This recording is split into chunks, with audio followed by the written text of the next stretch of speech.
इस बिजनेस को कौन लोग कर पाते हैं? इस बिजनेस को वही लोग कर पाते हैं जो कैरेक्टर के बिल्कुल सही होते हैं, जिनकी आंखें साफ होती हैं, जो इस व्यापार में रिश्ते निभाना जानते हैं, और इस व्यापार से पहले भी जिन्होंने रिश्ते निभाए हैं वही लोग इस व्यापार को कर पाते हैं। अक्सर आपने इस सिस्टम में देखा होगा कि लोग 90% लोग इस व्यापार में फेल हो जाते हैं।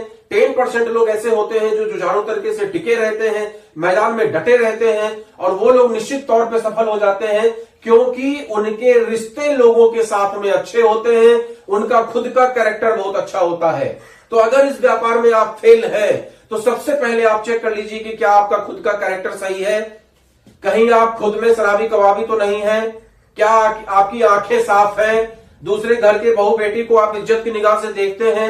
सबसे पहले अपने आप को आप चेक कर लीजिए।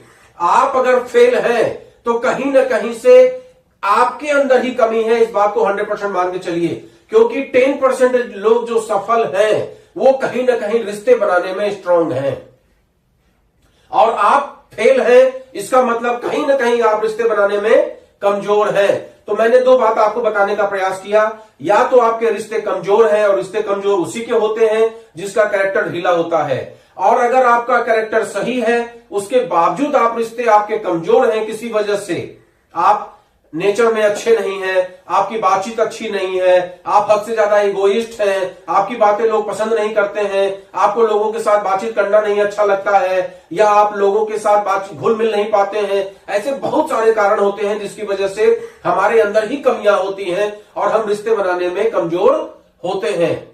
शादी ब्याह में जाकर तो खूब खा पी के चले आएंगे लेकिन रिश्ते नहीं बना पाते हैं। तो ऐसी अवस्था में आप इस व्यापार को नहीं कर सकते हैं। तो इस व्यापार के लिए सबसे इंपॉर्टेंट है कि हमारे लोगों के साथ में रिश्ते कैसे हैं।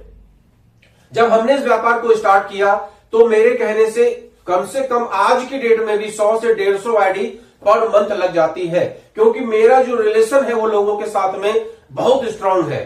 मैं ज्यादातर लोगों के साथ में दोस्ती का रिलेशन मेंटेन करता हूं। इसमें मैं शिक्षा लेता हूं श्री राम जी से। आप लोगों ने देखा होगा कि जिस समय राम जी को वनवास हुआ उस समय उनका कोई साथ में था, लक्ष्मण और सीता दो लोग, और कोई पूरा परिवार, सब अकेले थे, सब अलग अलग थे, कहीं कोई उनके साथ में नहीं था। और उन्होंने धीमे धीमे रिश्ते बनाते हुए वो आगे बढ़ते चले गए, चाहे वो भील से रिश्ता हो निषाद से, चाहे आगे बढ़ते हुए ऋषियों की बातचीत हो, चाहे आगे बढ़ते हुए हनुमान जी से रिश्ता हो, चाहे सुग्रीव से रिश्ता हो, चाहे आगे चलकर विभीषण जी से रिश्ता हो। आप सोचिए कि एक जिसको हम लोग भगवान ही तो मानते हैं, श्री राम भगवान ने क्या सिखाया हम लोगों को। आप आज की तारीख में